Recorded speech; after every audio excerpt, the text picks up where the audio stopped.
години от остеопатията. За эти 150 лет история остеопатии, и она прошла разный путь легализации в разных странах. За 150 години остеопатия, нейната легализация в различните страни е преминала през различен път. Например, Франция, чтобы стала специальность остеопата, легализована и пошла в систему здравоохранения и могла покрываться страховкой, заняло 45 лет. Например, във Франция, за да стане остеопатията част от здравната система, да може застраховките да покриват остеопатични услуги, е отнело 45 години. В России, например, с середины 90-х до начала, около 20 лет заняло, чтобы остеопатия стала медицинской специальностью. В Русия около 20 години са минали, за да мине остеопатията този път и тя да вече е медицина. В каких-то странах она является комплементарной или альтернативной медициной, как, например, в Германии это хельс-практика, оздоровительная практика, которая дополнительно может обращаться любой желающий на оказание остеопатических услуг. В някои държави се води комплементарна съпътстваща медицина, в други, както например в Германия, там е здравна практика, за да може да всеки един гражданин да може да се обърне към такова помощ. Например, в Польше сейчас остеопатия активно применяется физиотерапевтами, и она идет в рамках обучения для физиотерапевтов. В Польша пък, например, много активно се прилага от физиотерапевти и тя влиза в кинезитерапевти и влиза в курсовете за обучение по физиотерапия и кинезитерапия. О чем это говорит? О том, что у каждой стране будет своя специфика. Есть некие стандарты, европейские стандарты, американские, английские стандарты, да, там, русские стандарты, но все равно свою специфику она обретает в той стране, в которой она находится. За какво говори това? Че във всяка една страна остеопатията има свои специфики в нейното узаконяване и прилагане. Има европейски, американски, руски, френски, английски стандарти, но като цяло до този момент всяка страна определя своят начин. Поэтому тут всегда открыт путь. Затова тук пътя е винаги отворен. Это можно убедиться вот на протяжении 150 лет, как она и проходила этап и систематизации, институализации и внедрения уже в практику. Това може да се убедим, като разгледаме нейната 150 годишна история и да видим пътя и на систематизацията, и на... Да, но принципы, которые заложил основатель остеопатии Эндрю Тейлор Стил, они неизменны. Но принципите, които е заложил в остеопатията нейния основател Ендрю Тейлор Стил, те не са променени. Это какие принципы? Принцип подвижности. И какви са тия принципи? Примерно принципа на подвижността. Принцип витальности. Принцип на виталност. Да, принцип взаимосвязи и холистического подхода. Принципи на взаимовръзка и холистичен подход. Современные методы и диагностики и исследования показывают нам еще и дополняют нам, дают еще больше нам объяснений этих всех механизмов тайны нашего организма. Съвременните методи на изследване и диагностика все повече потвърждават тези тайни на нашия организъм. Поэтому мы с вами продолжаем дальше и вернемся к костным дисфункциям. Затова ние с вас продължаваме напред и се връщаме към днешната ни тема вътрекостни дисфункции. Костные дисфункции. О чем мы с вами будем говорить на этом семинаре, потому что иногда, когда говоришь внутрикостные повреждения, внутрикостные дисфункции, многие не понимают, о чем будет речь, потому что кость есть кость. Что в ней может быть еще? Да?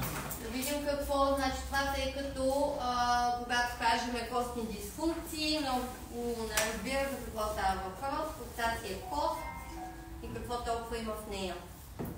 Но кость это та самая крайняя часть, в которой накапливаются все патологические рефлексы. Но костта е тази крайна част, в която се натрупват всички патологични рефлекси. Мы с вами разберем строение костей и рассмотрим, почему кость является органом. Ще разгледаме строежа на костите и ще разберем защо именно коста се явява орган. Почему именно кости придается такое значение в остеопатии? Защо на коста се придава такова значение в остеопатията? Что она хранит в себе? Какво храни тя в себе си?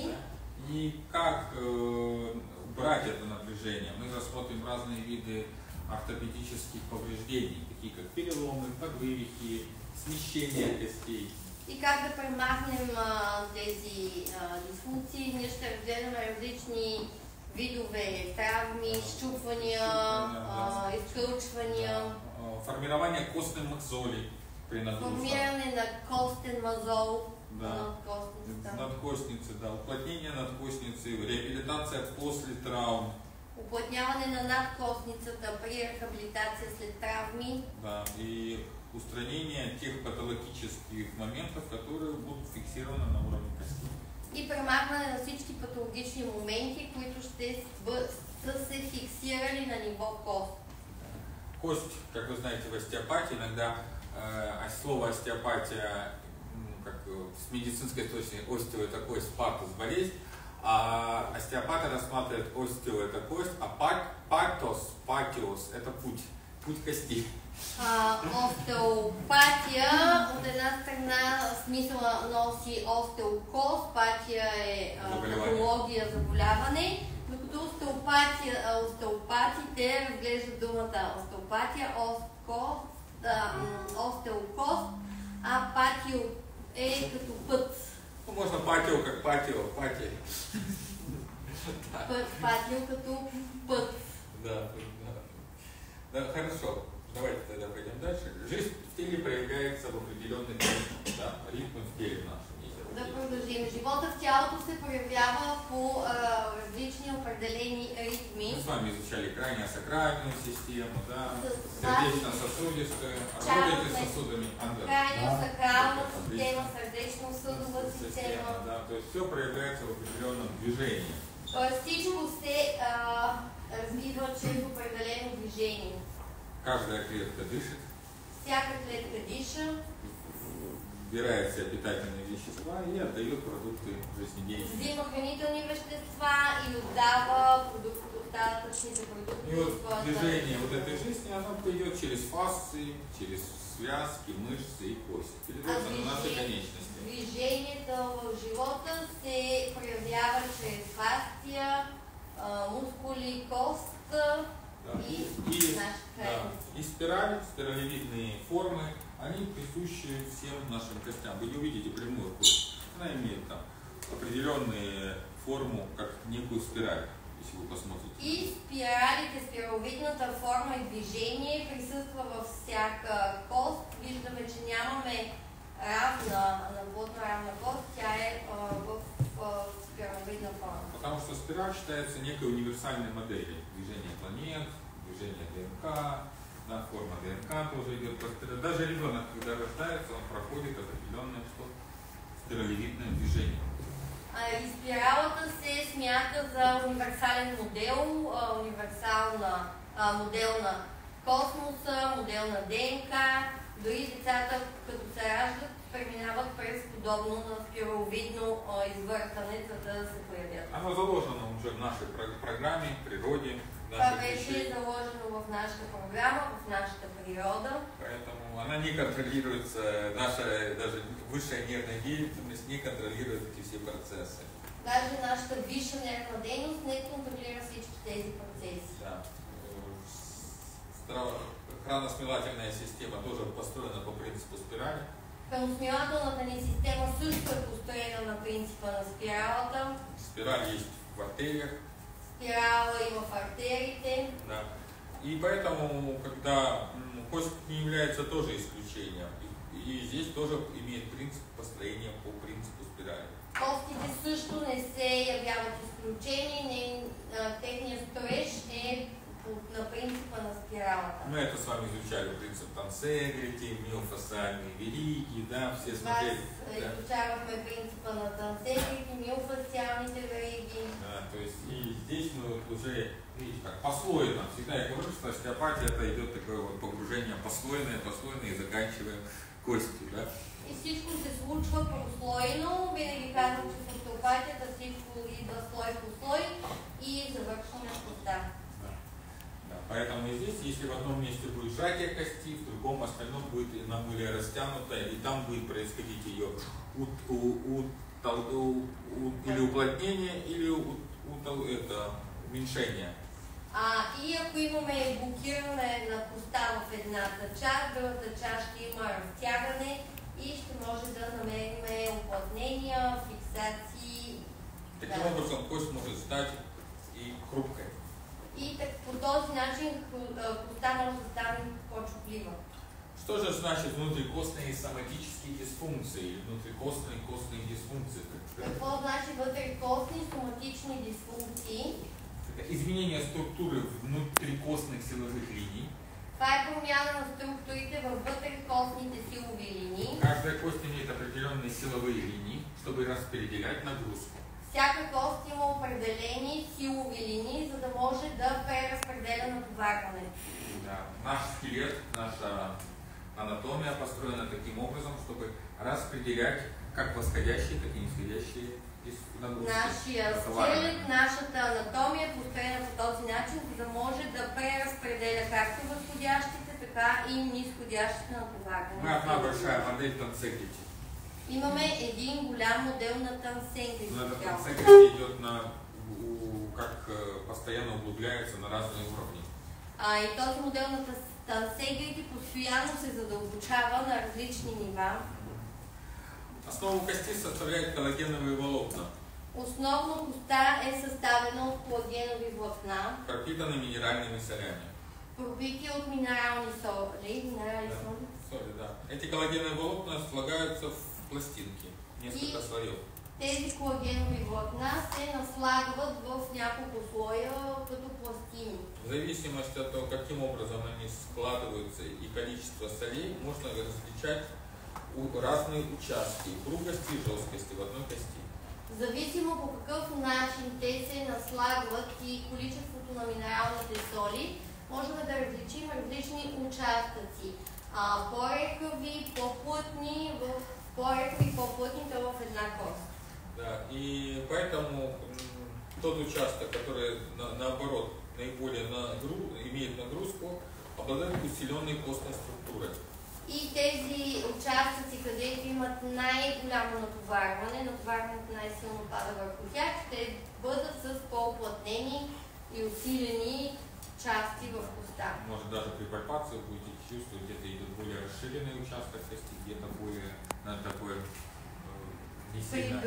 При самата палпация ще може да усетите как едни части са по-уплътнени, по-широки, неподвижни, другите са по-рехави, по-тънки. Да, вот, например, если мы рассмотрим мандибулу, да, вы видите, насколько здесь много силовых линий, которые проходят по ней, чтобы амортизировать, во-первых, постуральную систему, зубочелюстную систему и висцеральную, которая висит на Може да видим в мандибулата колко много различни силови линии има, които обезпечават както постуралния елемент, за да подсилят постурата, така и на нея виси цялата храносмилателна система и зъбно-челюстната система.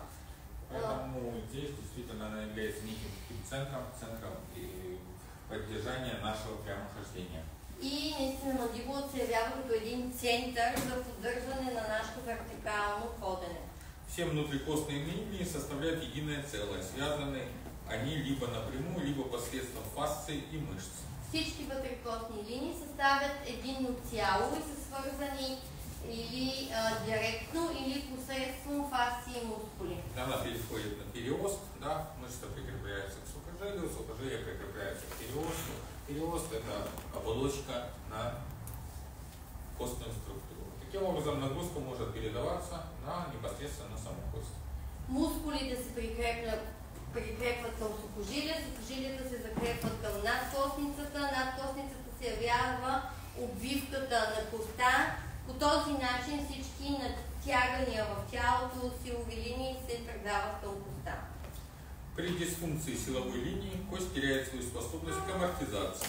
При дисфункция на силовата линия костта губи своята способност за амортисиране и натоварване. Это может привести к нарушению подвижности соответствующих суставов и дегенеративных процессов внутри самой кости. Това може да доведе към нарушение на подвижността в самата става и дегенеративни процеси на самата кост. Обратите внимание на нашу остеоморалиста, бедренную кость. Обърнете внимание на нашата остеоморалис или бедрената кост. Видите, насколько здесь идет у нас большое количество силовых линий, чтобы распределять нагрузки как восходящие, так и восходящие. Особенно в районе головки на тазобедренном суставе. Вижте колко много силови линии има, за да може да разпределя натоварването както възходящите, така и нисходящите. И особено по-силните линиите на главата на тазобедренната става. Диагностика внутрикостных соматических дисфункций является очень важной и должна присутствовать в работе остеопата. Диагностиката на вътрекостните соматични дисфункции се явява много важна и трябва да присъства в работата на остеопата. Мы с вами будем тестировать внутрикостные силовые линии напрямую, путем создания напряжения и компрессии. Ще тестваме вътрекостните силови линии, директно след това ще създадем натягане и компресия. Хочу вам сказать, что в практике действительно, если есть переломы, фрактуры, различные были операции, как на остеосинтезе, например, то не отработав внутрикостные дисфункции, не идет заживление даже самой кости. Регенеративные функции теряются. Когато имаме щупвания, операции, примерно операции за остеосинтез, ако не се отработят вътрекостните дисфункции, това няма да задвижи дори и процесите на регенерация на самата кост, т.е. няма да имаме достатъчно възстановяване. Мы с вами также будем говорить о иммунных компонентах и красном костном мозге. Да? Ще говорим също за имунните компоненти и костния мозък, которые включаются в наш иммунный ответ и в процессы регенерации. които се включват в нашия имунен отговор и процесите на регенерация. Обратите внимание, это очень красивый такой рисунок, сделанный в начале 20 века. Обърнете внимание на тази французскими анатомами. Рисунка, създадена в началото на 20 век от французски анатоми. Когда строилась Эйфелева башня, она строилась в принципе по принципу Тансегрити. Когато е строена Айфеловата кула, тя е строена на принципа на Тансегрити. То есть нагрузка сверху перераспределялась, здесь более тонкие структуры, а внизу более толстые, плотные структуры. Натоварването от върха се преразпределя надолу, на върха са много по-фини тънки структури, а в основата са много плътни структури. И они сравнивали как раз строение, видите, вот как головку траханка, да, как более плотная, здесь идет более легкие конструкции. И сравняват със строежа на бедрена кост. Трохантера е с много по-плътни линии, много по-здрава основа и вече след това се изтънява към тялото. Да, очень такая, да. Устраняя внутрикостные дисфункции, мы активируем восстановление других любых тканей в зависимости от запроса пациента. Устранявайки вътрекостните дисфункции, ние активираме възстановяването на всички други тъкани, в зависимост от оплакванията на пациента. Даже если вы работаете, например, в косметик или работаете с зубочелюстной системой, то не устранив внутрикостные повреждения, не придав подвижность внутри самой костной ткани, вы не активизируете другие процессы и обменные процессы. Каквото и да работите, дори естетика, козметика или стоматология, ако не премахнете вътрекостните дисфункции, няма да можете да възстановите жизнеността и регенерацията в тъканите. Красный костный мозг расположен в костях черепа, ребер, грудины, крестце, эпифизах, костях. Участвует в создании клеток крови, в том числе лимфоцитов, отвечающих за иммунитет. Червения костен мозък е разположен в костите на черепа, ребрата, гръдните кости, сакума, епифизата. Участват в създаването на клетки на кръвта, в това число на лимфоцити и отговарят за имунния отговор. Поэтому техники работы с костями, они известны давно. Не только остеопаты ими работают. Работа с кости са известни отдавна, не само в работата на остеопата. В китайской медицине есть разные техники, простукивания, есть такой даже, как веник, простукивается такими прутьями железными, чтобы активизировать как раз работу красного костного мозга. В китайската медицина има такива протупвания, даже с железни пръти, за да може да се активира производство на червен костен мозък. Хорошо, давайте сейчас рассмотрим строение кости, почему кость является собой как отдельный орган, почему она все-таки является этим органом. Нека разгледаме строежа на костите и да видим защо костта се явява отделен орган. Да, почему он все-таки относится к отдельному органу и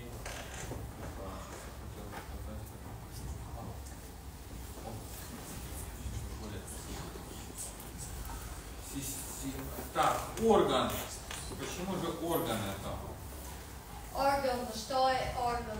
Да, орган это часть тела, имеющая определенную форму, отличающуюся особой для этого органа конструкции.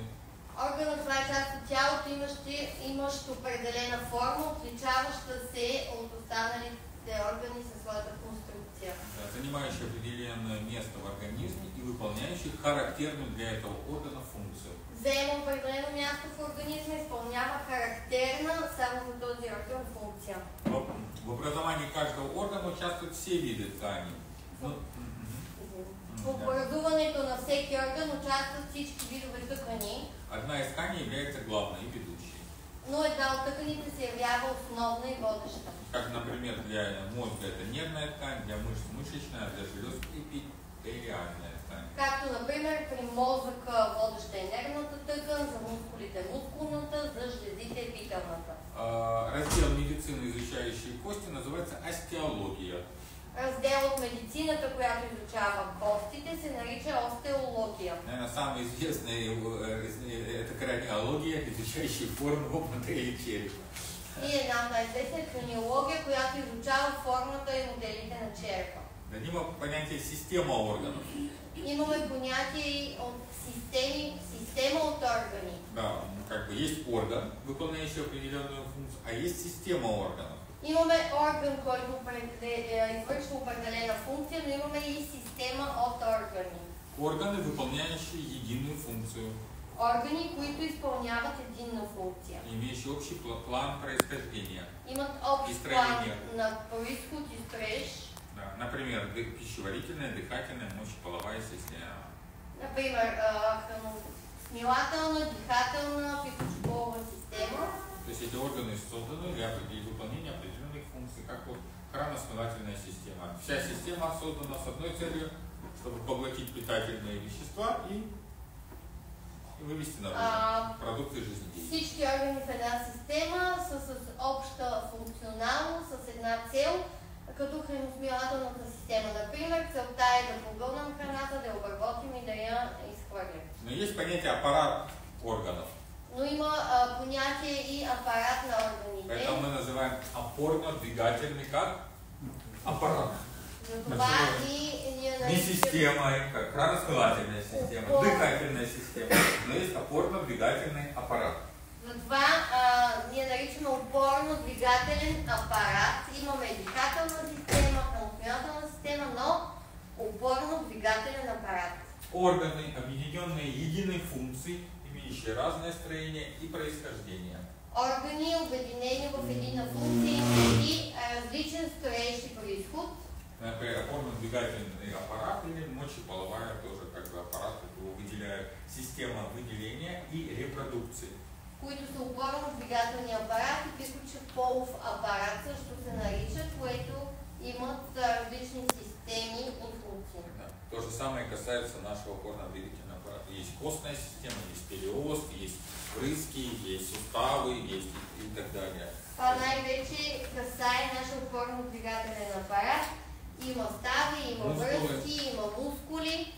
различни структури. Мы же с вами будем рассматривать опорно-двигательный аппарат. Ние с вас ще разглеждаме опорно-двигателния апарат, который включает скелет, който включва скелета, соединение костей, съединяването на костите и мускулите. И главная его функция – сохранение тела и его частей в относительном покое, изменение положения в пространстве, преодоление гравитационного поля Земли. И основната функция на опорно-двигателния апарат, това е запазване на тялото и неговите части в относителен покой, също промяната на положението в пространството и преодоляване на гравитационното поле на Земята. Есть такая история. Има такава история. Легенда.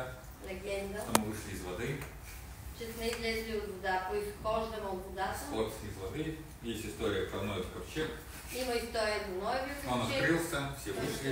Отворил, всички излезли. Надо было адаптироваться к новым условиям среды.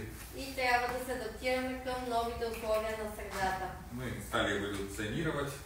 Започнали сме да дошли своего пика.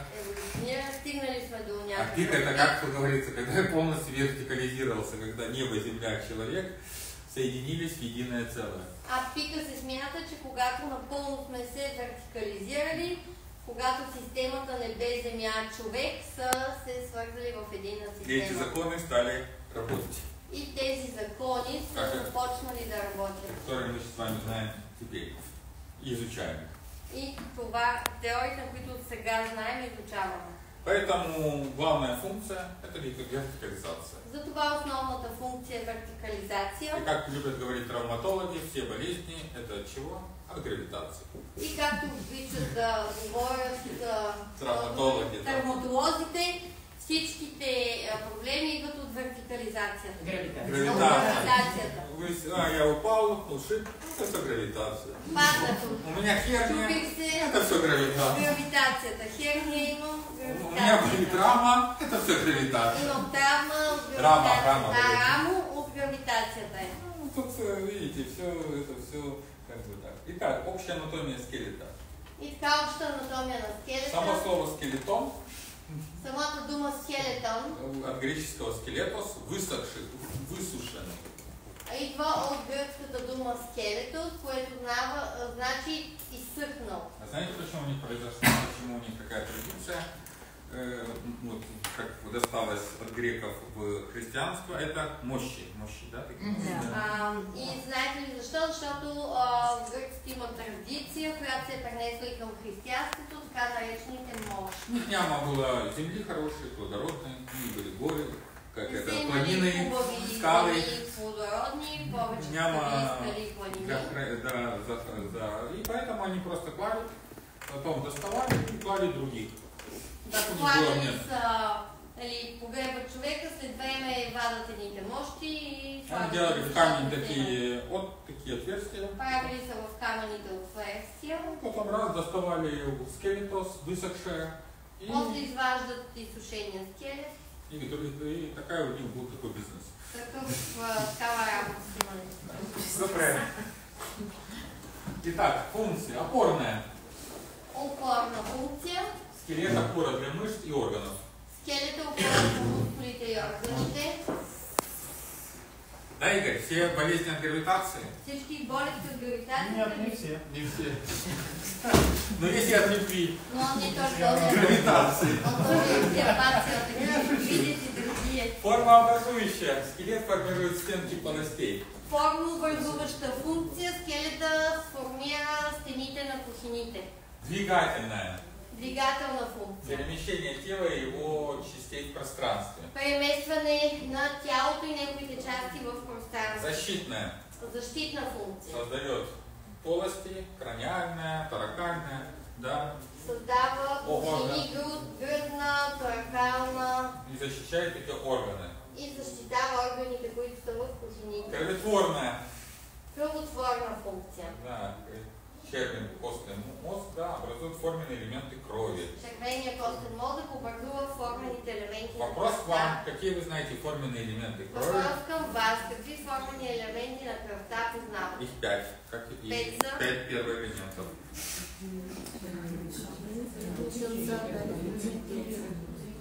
еритроцити, тромбоцити.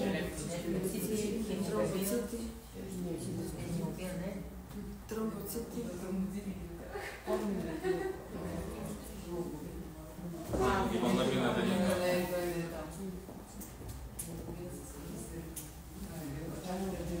Домашнее задание. Имате домашна работа. Кои са 5 формени елементи на кръвта? Добре. Така, обменная. Минеральный обмен солей, кальция, фосфора. Има обменна функция, обмен на минерали, соли, калци, фосфор и магнези. И антигравитационная.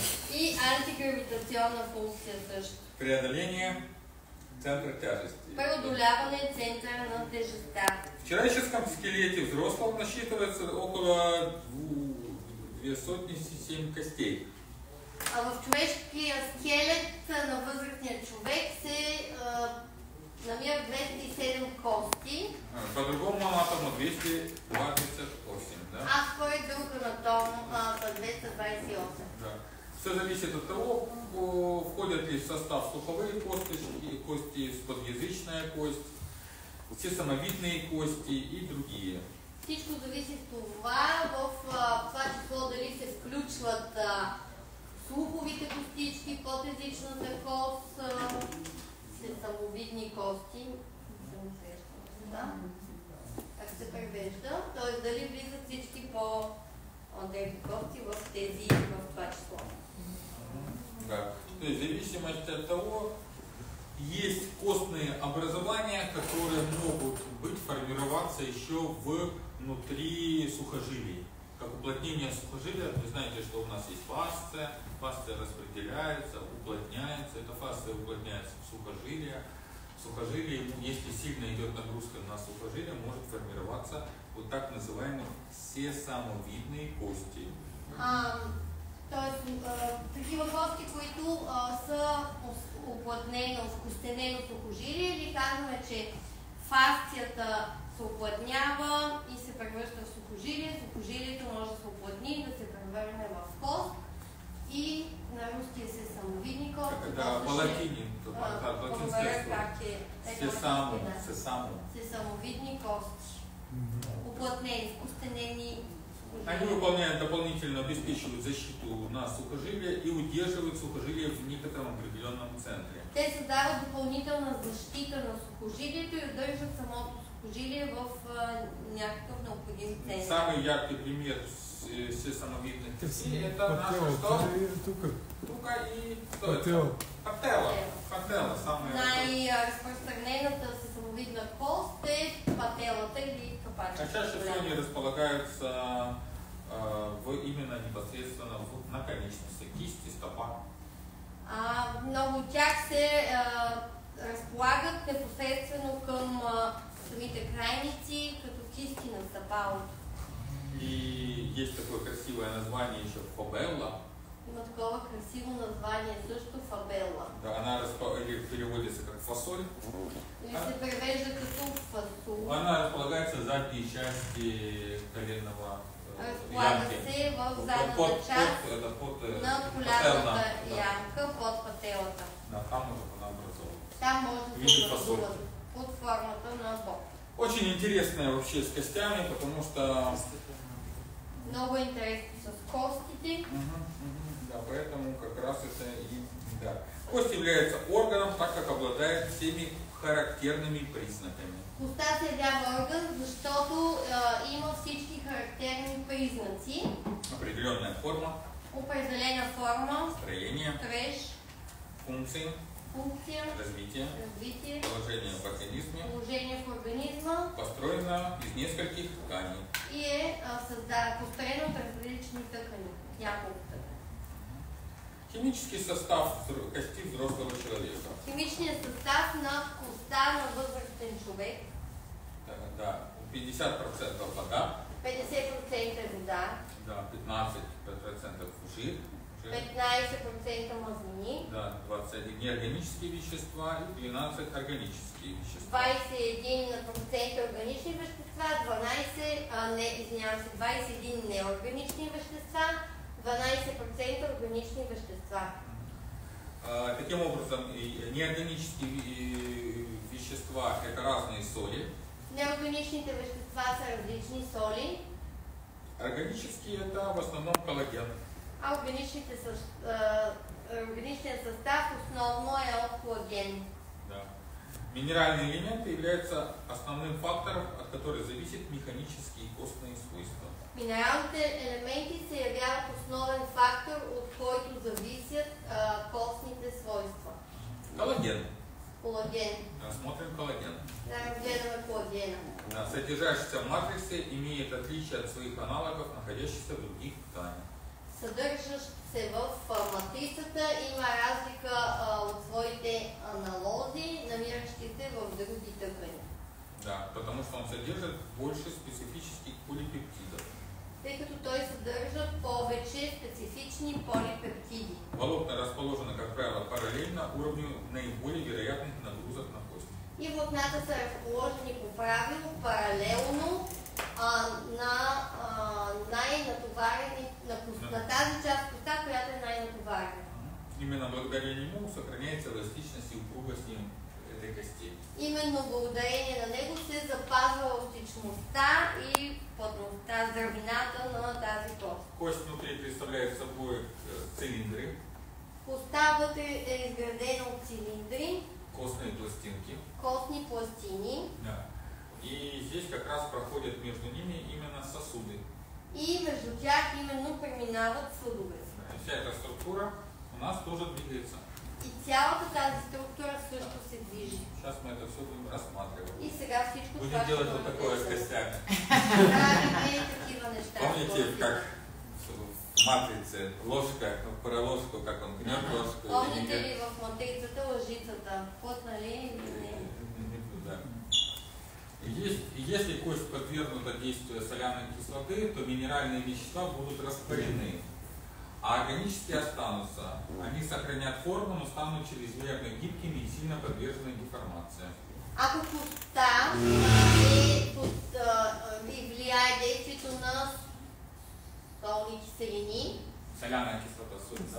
Солни киселини, то минералните вещества ще се разтварят в нея, а най-вече органичните ще останат. Това коста ще запази своята форма, но ще стане много по-гъвкава и много влияеща се на деформации. Такое состояние характерно для маленьких детей, у них высокое содержание как раз вот именно минеральных, наоборот, не минеральных, а органических веществ. Такова състояние е характерно за малките деца. При тях има много голямо количество органични вещества.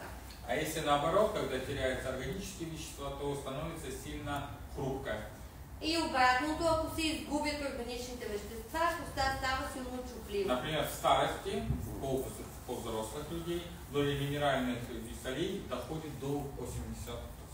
Например, при по-възрастните хора в старостта, количеството минерални соли стига до 80% от цялата маса. Поэтому, как опять-таки китайцы, они стараются делать растяжки, растягивают и раскручивают себя по той причине, что был постоянный синтез органических вещей, и чем больше, есть такое выражение, чем больше гибкость у человека, тем лучше состояние его костей. И китайската медицина има такива практики, отново да се, тези практики, които е с протупването, да може да се стимулира производството на органични вещества, като правят различни упражнения и за разтягане, защото казват, колкото по-гъвкав е човека, толкова по-добро е състояние. Функции еще раз, механические. Още веднъж функциите, да видим механичните функции.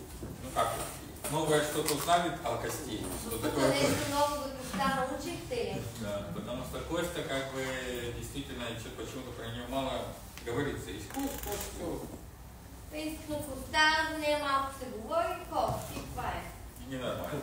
Больше там стави, больше връзки. Повече се обръща внимание на ставите, на връзките. Опора формируется как функция опоры. Опорна функция има функция на опора. Да, вот здесь идет прикрепление движением фасции, многие внутренние органы непосредственно прикрепляются к кости.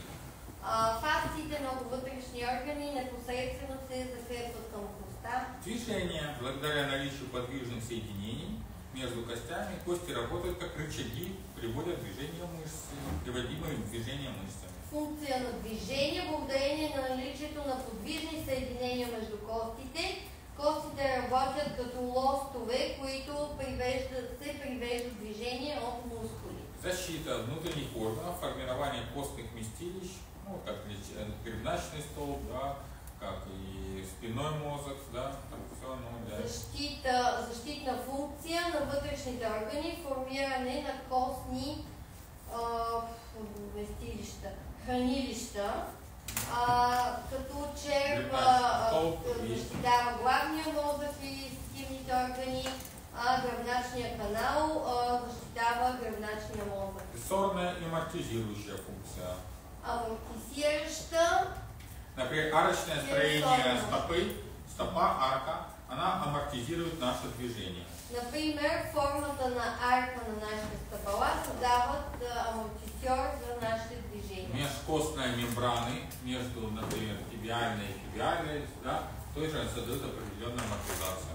Междукостните мембрани между тибиалис и фибиалис също създава един вид амортизиране. Что еще здесь характерно? Биологические функции, кроветворная и гемопоэтическая функция. Какво още е характерно? Освен механични има и биологични функции, кръвотворна и хемопоетична. Образование новых клеток крови. Което е свързано с образование на нови клетки на кръвта. Да, участвует в обмене веществ. Участва в обмяната на веществата. Да, особенно в минеральном обмене.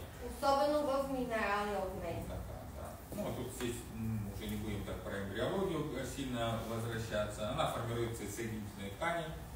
Няма много силно да се връщаме към ембриологията, но сформира се от съединителна тъкан. Есть ядра окостенения, и вокруг этого окостенения развивается хрящевая ткань. Има ядра на вкостеняване и около тези ядра на вкостеняване започва да се развива хрящявната тъкан. Да, вот, например, и вы сами знаете, что когда ребенок рождается, у него есть еще как кости подвижные, но есть хрящевые, а есть образование, а есть уже костное образование. Знаете, когато детето се ражда, има и подвижни кости, има и много хрущялни образования. Поэтому в одних случаях соединительно-тканные, а во втором хрящевые. Това в един случай са съединително тъкани, тръгва от развитието на съединително тъкани, другите от хрущялната. Да. Здесь вот как бы, проходя развитие костей, человек протекает как во внутриутробном, так и в неутробный период и проходит ряд сменяющих друг друга стадий. Развитието на скелета при човека протича както във вътреутробното развитие, така и извънутробния период и преминава през различни стадии на изменение, на промяна. Вот, например, первая стадия соединительно-тканного скелета. Първия стадия е съединително-тъканен скелет. Да, хрящевого скелета.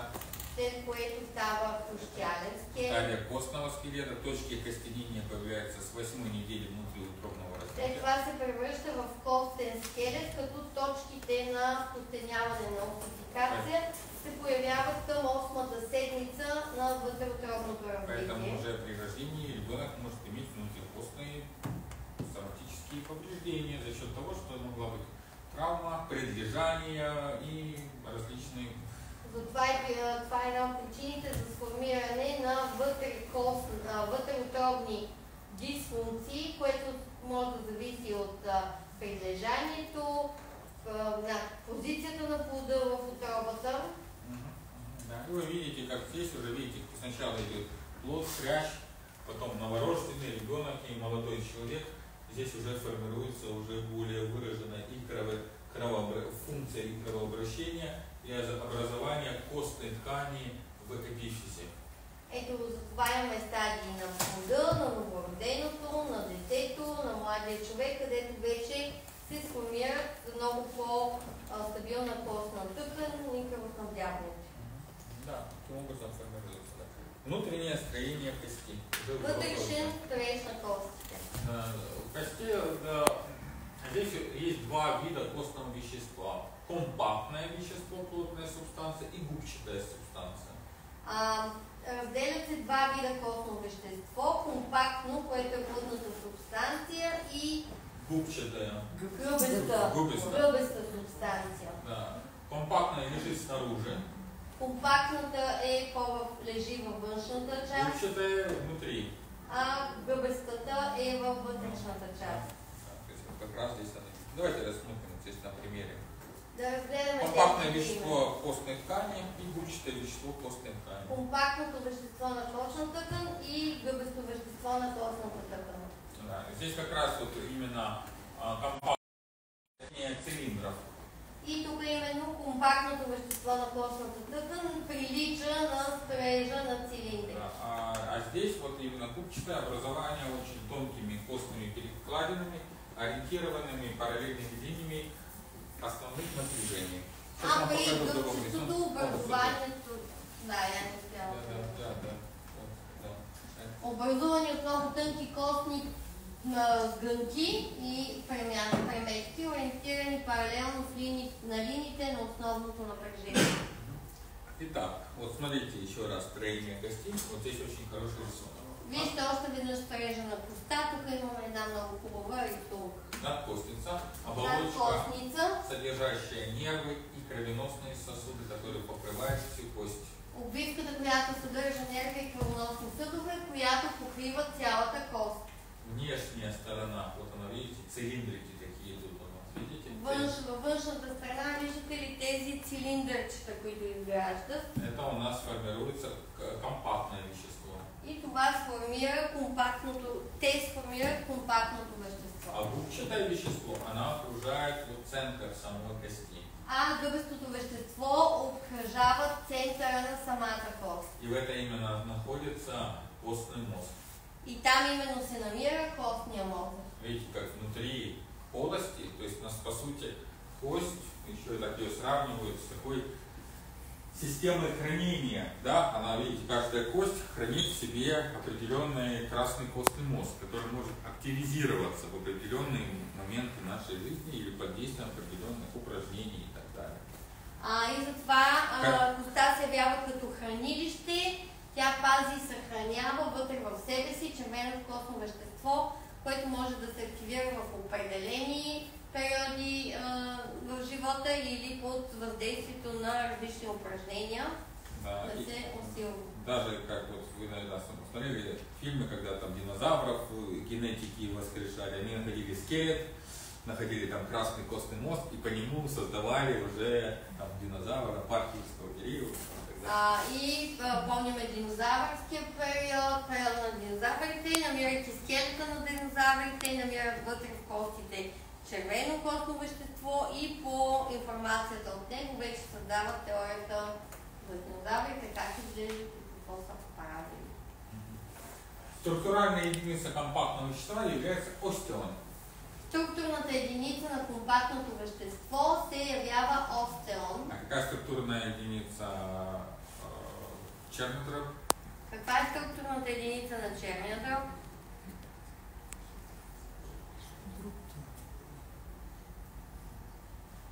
Ну что, гепата, что там у нас есть? Гепатоцит, да? Гепатоцит. Гепато... Да, ладно. Да. Система остеоцитов и костной пластины расположена вокруг канала остеона. Каждый канал, видите, имеет такой цилиндр и свой канал. Системата остеоцити и костни пластини са концентрирано разположени около канала остеона. Костная пластинка, элемент костной ткани, представлены тонким пучком коллагеновых волокон. Костната пластинка, елемент на костната тъкан, е представен от тънки снопчета колагенови влакна, съединени в аморфни вещества, в которых вкраплены кристаллы минеральных солей, в които са закрепени кристали на минерални соли. В остеоне насчитывается до 20 пластин, на поперечном разрезе бедренной кости насчитывается около 30. В остеона се наброяват до 20 пластини, с напречния разрез на бедрена кост се наброявали до 3200 остеона. Да. Здесь существует определенная система, которая еще ее называют Гаверсовая система. Тук съществува още една система, така наречената Гаверсонова система. Система вставленных один в другой 5-20 полуцилиндров, образованных пластинами костной ткани. И структурната единица представя система от поместени един в друг от 5 до 20 полуцилиндри, които образуват пластините на костната тъкан. Давайте еще раз. Вот у нас идет у нас. Да видим още веднъж какво имаме тук, над костница. Здесь идут, видите, вот такие пластины, да? Виждате тези пластини, остеони, как вот се разполагат.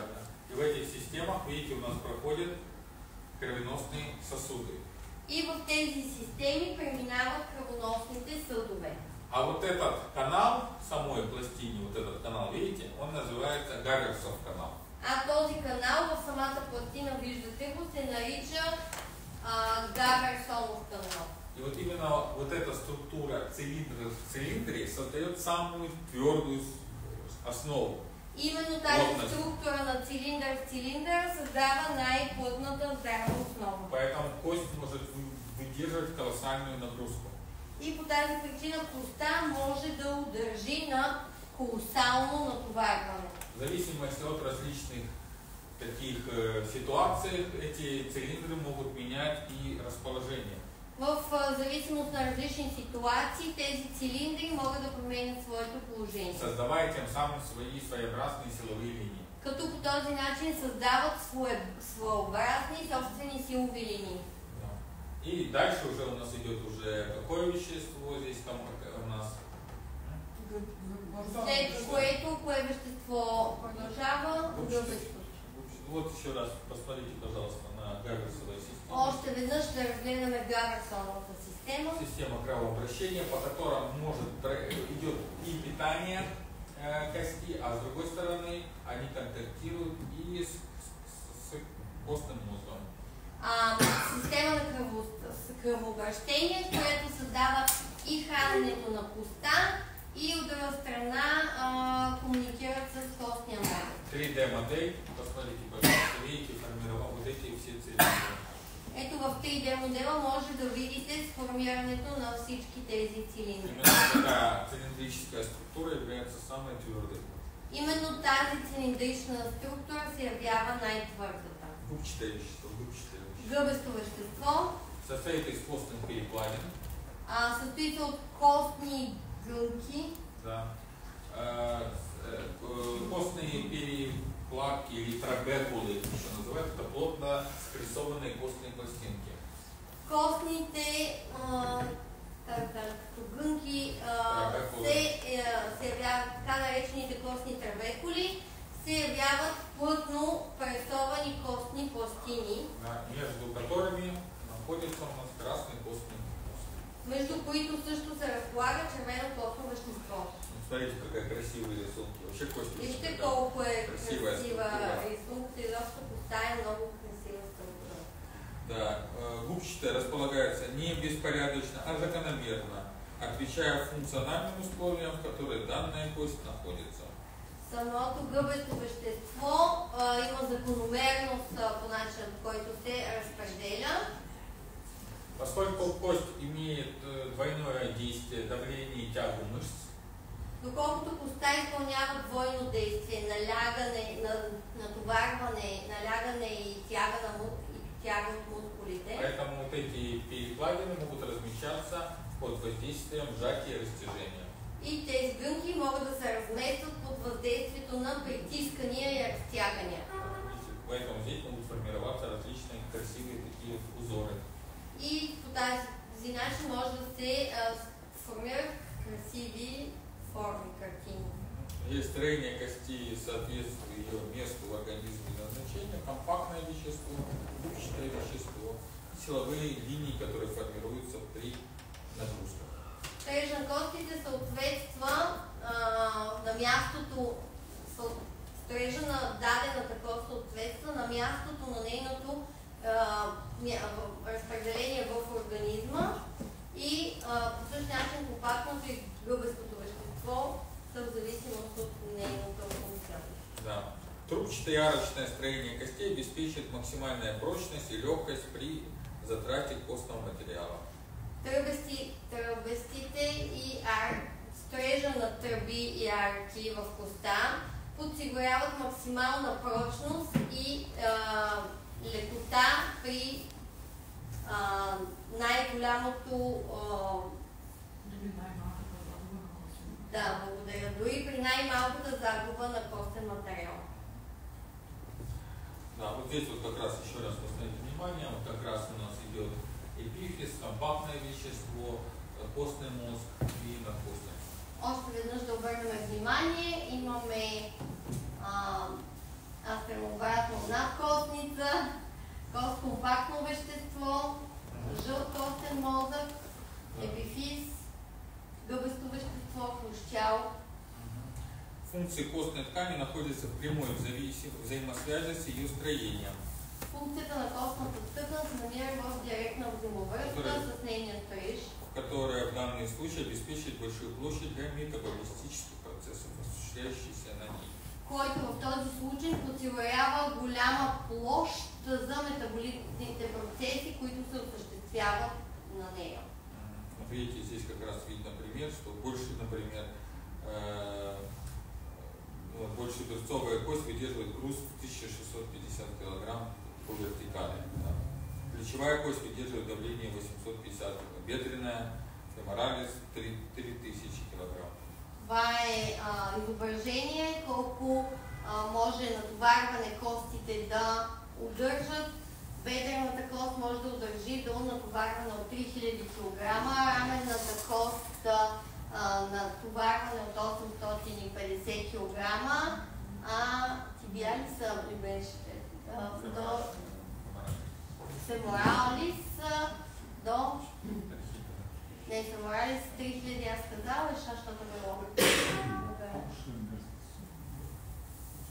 Добре. Добре, малка почивка, 5 минут и надкостница еще раз.